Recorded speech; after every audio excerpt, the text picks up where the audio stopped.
लखनऊ विधानसभा का शीतकालीन सत्र चल रहा है तो खबरों में लखनऊ की राजनीति ने ज्यादा स्पेस ले लिया है। लखनऊ से आई राजनीतिक खबरों में 3 शब्द सबसे ज्यादा ट्रेंडिंग है। पहला शब्द है नमूना।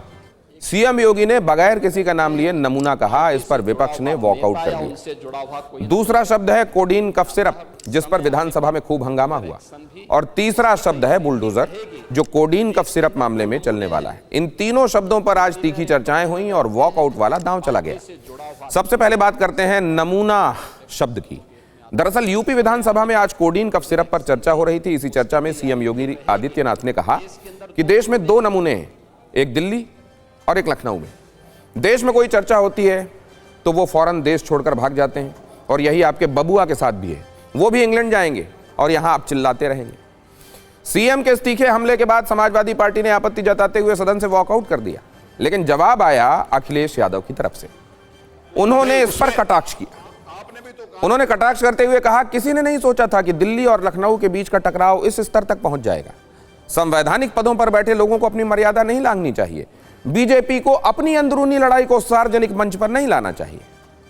कुल मिलाकर कहानी यह रही कि सीएम योगी आदित्यनाथ ने नमूना कहकर विपक्ष के बड़े नेता को टारगेट किया, जबकि अखिलेश ने कटाक्ष के जरिए सीएम योगी की बातों पर बीजेपी नेताओं को ही घेर लिया।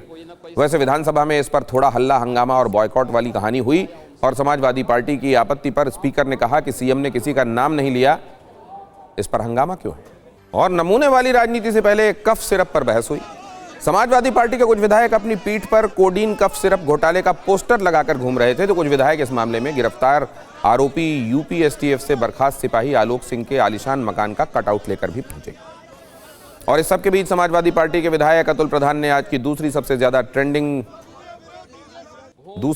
ज्यादा ट्रेंडिंग शब्द बुलडोजर पर चर्चा की।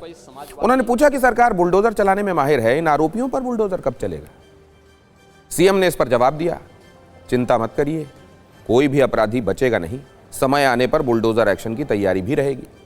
यानी कफ सिरप एपिसोड में बुलडोजर वाला एक्शन अभी बाकी है। हालांकि सरकार ने साफ किया है कि कोडीन कफ सिरप का लाइसेंस समाजवादी पार्टी सरकार में दिया गया था, इसमें कोई बचेगा नहीं। कोडीन कफ सिरप से यूपी में किसी की मौत नहीं हुई है। यूपी में कोडीन कफ सिरप का प्रोडक्शन नहीं होता था। इन राजनीतिक हमलों से मामला खत्म नहीं, और सदन के अंदर के साथ साथ बाहर भी कोडीन कफ सिरप पर धरना प्रदर्शन की तरफ मामला जाता दिखाई दे रहा है। तो ये सब देखने के बाद आप ये कह सकते हैं कि यूपी में कोडीन कफ सिरप का मुद्दा काफी दूर तलक जाने वाला है।